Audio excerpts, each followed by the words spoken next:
If they didn't want us to bomb their country, they should have stopped the people that made us have to bomb them in the first place. If they didn't want us to wipe out the entire population, then maybe they should have single-handedly gotten the group that infiltrated them that went to attack other people out in the first place. If those children had simply called out their parents for having dangerous ideologies and somehow managed to single-handedly transform their entire communities, then those children wouldn't have died. And we have to worry because those children could become radicals just like their parents, so we should probably let them die while they're young. Do y'all see how that sounds?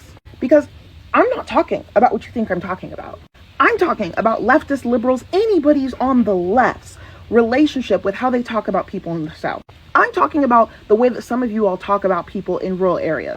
Because every time I say anything, when it comes to a rural area, I have to brace myself for the comments of people that have all the flags in their bio. They've got the trans flag in their bio. They've got the Palestine flag in their bio. They've got fuck ICE in their bio. I have to prepare for those people to say, well, they shouldn't have voted for Trump and that's why they're dying. Without understanding that not only is that statistically incorrect a lot of the time, but also it does not take into consideration the fact that when you allow for a population to be decimated, to be harmed, to be removed, whatever, and you say, that's what they get, you're always going to leave behind the marginalized people that didn't choose that. In every single red state, there are people who are on the other side of those percentages. There's no such thing as a 100% vote for MAGA anywhere. And even then, there are children, there are disabled people, there are people who don't vote because, quite frankly, they don't trust y'all. There are people who can't vote, whose votes gets discounted. There are immigrants and other people in those communities who are scared to go vote because they know the risk what happens if they get caught or whatever. And y'all are too quick as people who want to consistently quote Marx and whoever else to demonize entire groups regionally that you don't know. Too many of you have never had conversations with people in these areas. You've never talked to them. You've never walked around like a normal person. You've never actually asked them what they do and why they do it. Instead, you look across the internet at a poll that was taken that probably isn't even well taken in the first place, because let's be quite honest, these people are not going to the people that are farmers that don't get on the internet more than twice a week to post happy birthday on Facebook. They're not in their email inboxes asking them what they think. They're not in the inboxes of the indigenous people. They're on the other side of something that are consistently out working in their crops, consistently out helping their communities. They're not asking them what they think. They're asking the people that may identify with something, but that are already easy to access. So when you use a poll